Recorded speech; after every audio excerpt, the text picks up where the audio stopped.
Bienvenue chers téléspectateurs, téléspectatrices de la télévision rwandaise. Très heureux de vous retrouver pour cette édition du journal La Grande Édition en langue française. À la présentation, je suis Edis Abiti. Tout de suite, voici les titres. Dans la nuit dernière, le Rwanda a réussi à évacuer des ressortissants rwandais qui étaient jusqu'alors au Soudan. Et aujourd'hui, c'est 42 personnes, dont 32 Rwandais et 10 ressortissants étrangers qui ont pu fouler le sol du Rwanda. Et c'est par l'aéroport international de Kigali que ces derniers sont arrivés. Et puis, 71 femmes de la diaspora rwandaise participent depuis ce mardi dans le district de Burera à l'Académie nationale d'éducation pendant une semaine.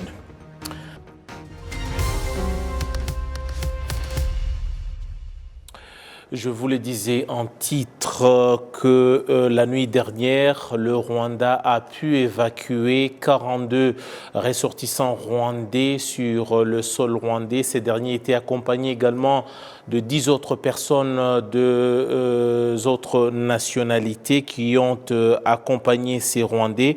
Et c'est par l'aéroport international de Kigali que ces derniers sont arrivés. Les détails ici, c'est avec notre confrère Kassim Youssouf.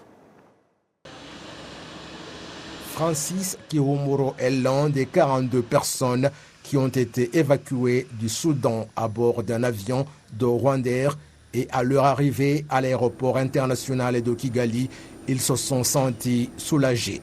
L'émotion était vive lorsque certains ont retrouvé leurs proches et leurs familles à l'aéroport et c'était un moment d'allégresse que les Rwandais ont partagé avec d'autres ressortissants étrangers dont le Kenyan Ogendo Daniel Oganga et le Syrien Khaled Alalem, également évacués de Khartoum au Soudan. We are safe and for me I stand here to thank God first and also to thank the Rwandan government so much. Nous sommes en sécurité.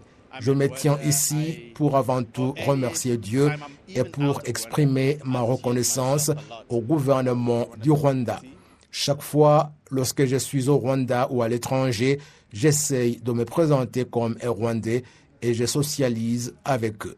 Je crois que le moment est venu pour que je puisse déposer ma demande de nationalité rwandaise parce que la façon par laquelle le gouvernement rwandais nous a évacués, c'est vraiment exceptionnel.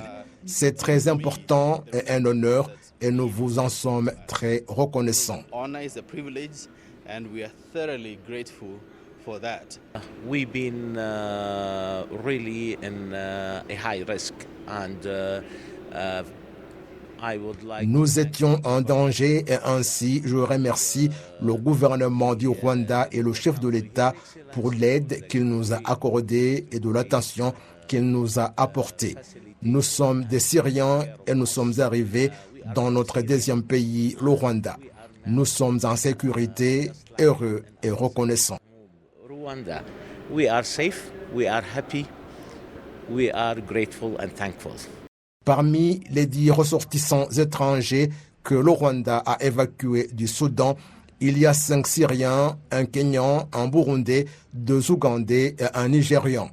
La secrétaire permanente au ministère des Affaires étrangères et de la coopération internationale, Clémentine Mukeka, indique que l'accueil réservé à quiconque est dans le besoin est un principe que le Rwanda prend au sérieux et le gouvernement du Rwanda remercie quiconque a tout fait pour que les Rwandais et autres ressortissants étrangers que le Rwanda a évacués du Soudan arrivent paisiblement à Kigali. Le gouvernement a pu évacuer avec succès 42 personnes qui incluent 32 Rwandais et 10 personnes d'autres nationalités, différentes nationalités. Nous sommes bien sûr très rassurés et très contents qu'ils ont pu être arrivés en bonne santé ici à Kigali. Ils ont pris une route, la route a été longue pour eux. Ils sont partis de Khartoum mardi soir où ils ont fait un voyage de 2 jours dans le bus avant d'arriver à Aswan, en Égypte. Et une fois qu'on était à Aswan, le gouvernement a envoyé un avion affrété de Rwandair pour les évacuer. Et bien sûr, nous remercions l'Égypte pour l'aide et l'hospitalité accordée à nos compatriotes pendant ces différentes et moments difficiles. Et nous sommes aussi de tout cœur avec la population au Soudan pendant cette période qui n'est pas facile du tout. Le Rwanda est prêt à travailler à supporter ou à appuyer toutes décisions prises par l'Union africaine et les partenaires internationaux. Pourquoi l'évacuation des étrangers? C'était naturel, c'est naturel pour nous parce qu'ils nous ont demandé de l'aide, donc on n'a pas hésité une seconde à les évacuer. On a différentes nationalités, principalement dans la région, mais aussi dans le continent, des Kenyans, des Syriens. Et pour nous, on n'a même pas pensé à ça. Le Rwanda a toujours été un pays ouvert pour chacun, donc c'était naturel. Jusqu'à l'heure actuelle, Khartoum, la capitale du Soudan, est le théâtre des combats entre les forces qui soutiennent le général Abdel Fattah al-Burhan et ceux qui sont du côté du général Mohamed Hamdan Dagalo. Et c'est pour cette raison que différents pays font tout ce qui est possible pour évacuer leurs ressortissants. Merci beaucoup à Kassim Youssouf. Justement, à ce propos, nous sommes rejoints par Skype, par le porte-parole adjoint du gouvernement du Rwanda, Alain Mukurarinda, qui va nous expliquer un peu plus sur déjà cette coopération entre le Rwanda et le Soudan et surtout dans quelles circonstances ces Rwandais et autres nationalités ont été évacués du Soudan. Alain, on doit être vraiment réaliste, il s'agit d'une guerre. Doit-on dire que cela n'a pas été facile puisque ça va faire de nombreuses semaines maintenant que le conflit a éclaté au Soudan? Alain, c'est dans quelles conditions que les négociations ou en tout cas les discussions avec les autorités soudanaises pour évacuer ces Rwandais se sont déroulées? Avec les autorités soudanaises, il n'y a pas eu vraiment de difficultés. Bon, le problème qui existe et qui persiste, c'est le fait qu'il y ait aujourd'hui la guerre. Parce qu'il fallait d'abord déplacer nos compatriotes d'un point à un autre pour les rassembler. Et finalement, on n'a pas pu affréter un avion pour aller directement au Soudan parce que l'espace aérien, à certains moments, il était fermé, à certains moments, c'était la guerre. Et vous savez que dans cette guerre, on utilise également des avions de combat. Donc, il y avait un risque d'évacuer nos compatriotes par les voies des airs. Donc, ça a été difficile. Le voyage a été difficile parce qu'ils ont dû utiliser la voie terrestre et ça a pris au minimum une trentaine d'heures. C'est vrai qu'il y avait moins de risques tant qu'on a quitté l'endroit où il y a la guerre, mais le voyage a été également très très long. Donc je dirais qu'entre les autorités, que ce soit les autorités du Soudan, que ce soit les autorités de l'Égypte, ces deux pays, on les remercie.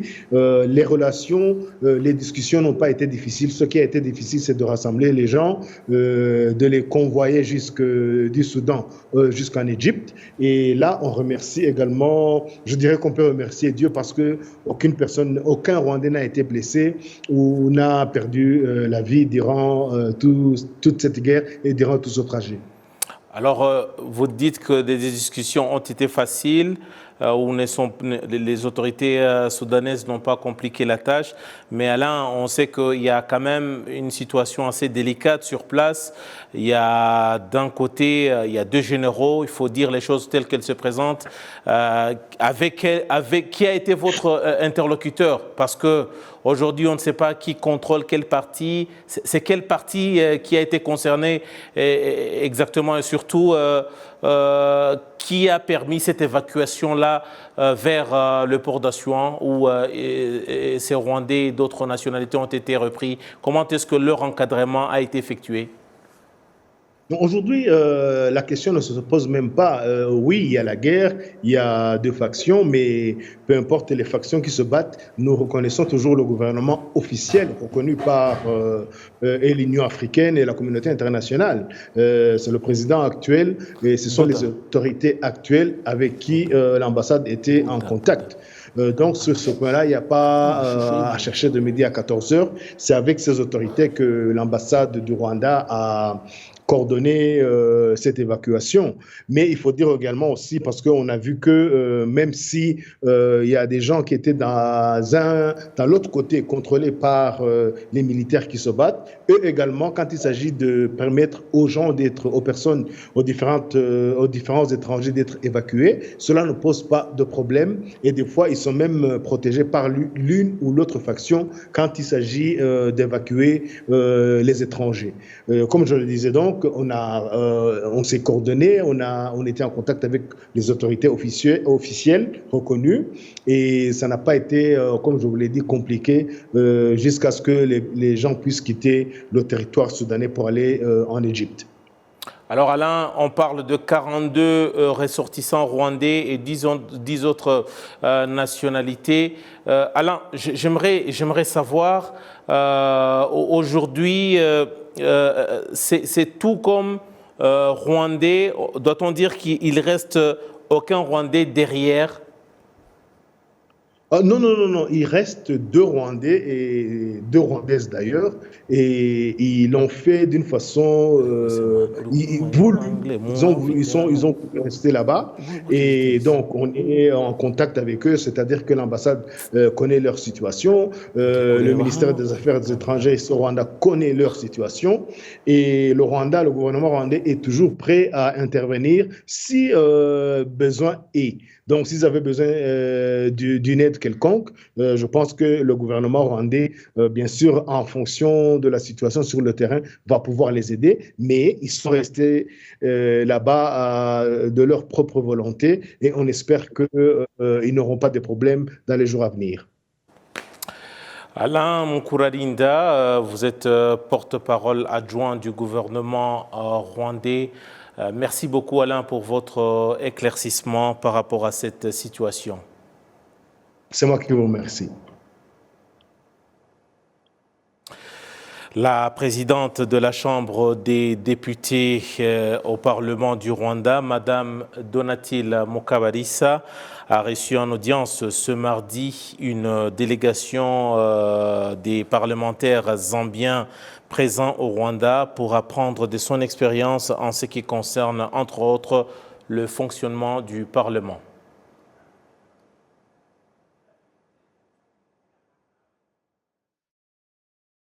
La Chambre des députés du Parlement du Rwanda pour aussi renforcer les relations d'amitié existantes déjà entre les deux pays et pour qu'ils puissent apprendre comment les Rwandais participent à la sécurité sociale pour préparer leur retraite vieillesse.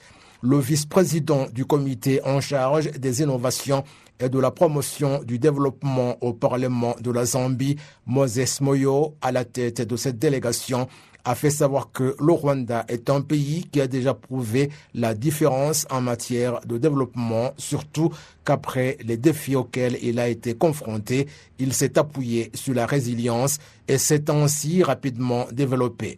Our purpose of coming to Rwanda. La raison qui nous a incités à venir au Rwanda est qu'il nous a montré un exemple réel après les problèmes qu'il a connus. Vous avez également montré que nous pouvons apprendre de votre expérience. Donc, le comité chargé des innovations et du développement du pays que je dirige est un comité dont la mission est de faire que la Zambie puisse se développer. Même si nous avons des réalisations qui ont donné de bons résultats, il y a là où nous avons estimé que nous pouvons apprendre de l'expérience du Rwanda, car c'est un pays qui a de quoi montrer pour que les autres puissent apprendre. Nous n'avons pas, par exemple, au Parlement zambien, le système de suivi des malades et c'est pourquoi nous voulons savoir l'aide que le système de mutuelle de santé a apporté au Rwanda. La présidente de la Chambre des députés au Parlement rwandais, Donatille Mukabalisa, a fait savoir qu'il y a beaucoup à féliciter pour les deux pays, surtout que chaque côté déploie des efforts dans la coopération dans l'intérêt de la population.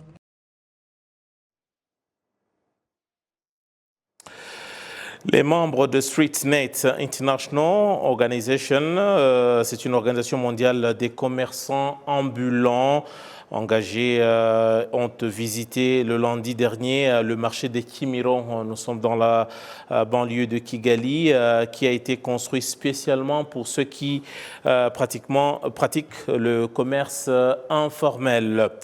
Et ces derniers ont également visité le mémorial de génocide de Gisozi, où reposent plus de 250 000 victimes du génocide commis contre les Tutsis, des victimes du génocide commis contre les Tutsis en 1994. Suivons les détails.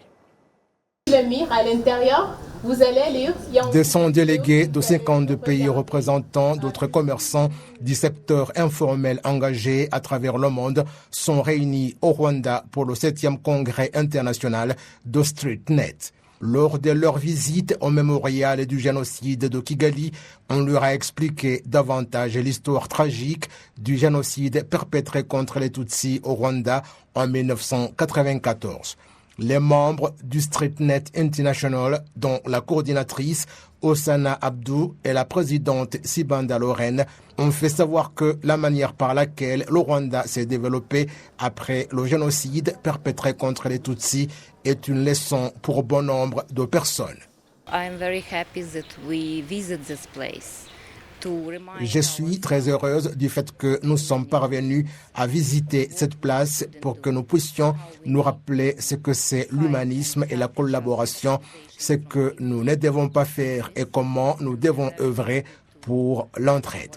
Et puis, nous sommes heureuses que notre congrès se déroule au Rwanda parce que c'est un pays extraordinaire et modèle. La manière par laquelle il s'est reconstruit est une leçon très importante pour nous.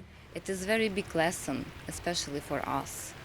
My message to Rwanda is Mon message concernant le Rwanda, c'est que vous êtes un excellent exemple et continuez à faire ce que vous êtes en train de réaliser. Et puis, s'il vous plaît, n'oubliez pas de partager avec les autres, par exemple, ce mémorial et comment vous avez continué à réaliser cela. Nous serons également heureux d'en savoir plus et pouvoir le faire dans différents pays. Après avoir visité le mémorial du génocide de Kigali, ces délégués ont également visité le marché à Gachiro dans le secteur de Kimirongo et ont apprécié la façon par laquelle le Rwanda apporte du soutien aux personnes à capacité limitée. Ceux qui opèrent dans ce marché sont ceux qui pratiquaient le commerce ambulatoire et indiquent qu'ils ont maintenant réalisé du progrès.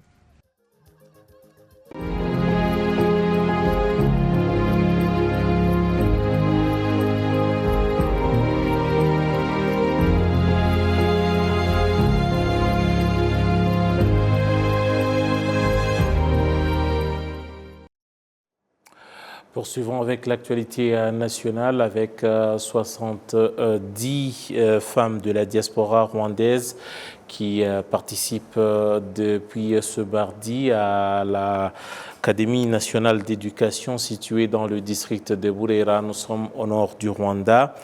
Celles-ci vont y apprendre pendant une période d'une semaine, notamment les valeurs de la culture rwandaise, mais surtout les tabous de cette culture.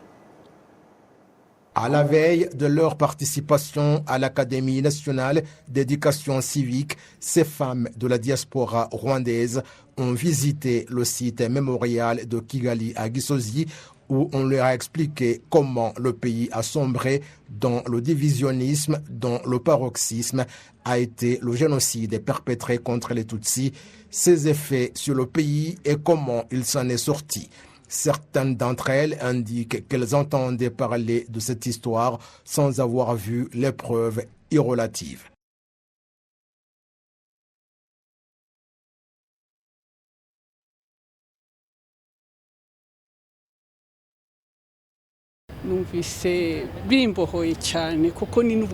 Je me suis senti vraiment libéré étant donné que c'est la première fois que je visite le mémorial.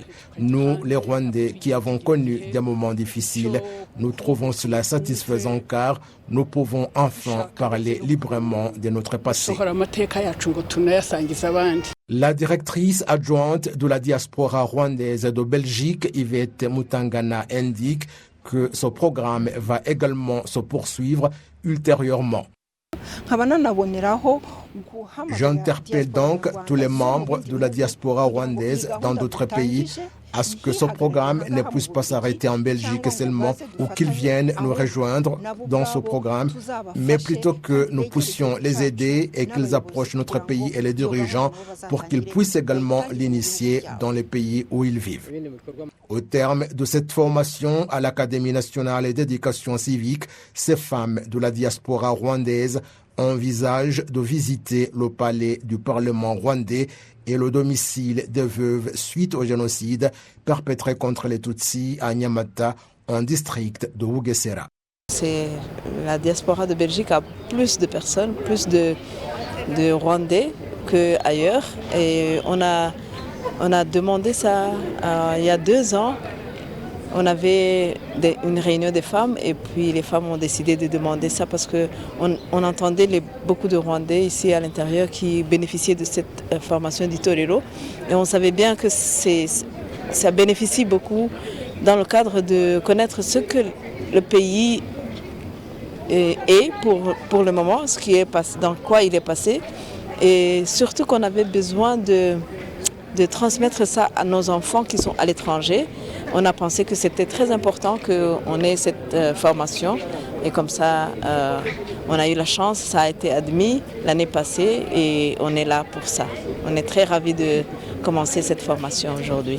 Ça, c'est le projet pilote. Aujourd'hui, on commence, mais ça ne va pas s'arrêter. On va continuer et on va inclure beaucoup de gens. Et puisqu'on commence, ça sera plus et propagé parce qu'on va partager les gens sur les médias et ça sera reconnu par tout le monde et on espère que l'année prochaine on aura plus de personnes, plus de femmes de plusieurs pays, même pas en Europe, pourquoi pas que ce soit international, que ce soit tous les pays qui viennent se rejoindre à nous. La directrice exécutive en charge de l'unité de l'Académie nationale et de l'éducation civique au ministère de l'Unité nationale et de l'engagement civique, Kairangwa Anita, indique qu'une telle activité aide le pays dans son programme de l'unité et du développement durable.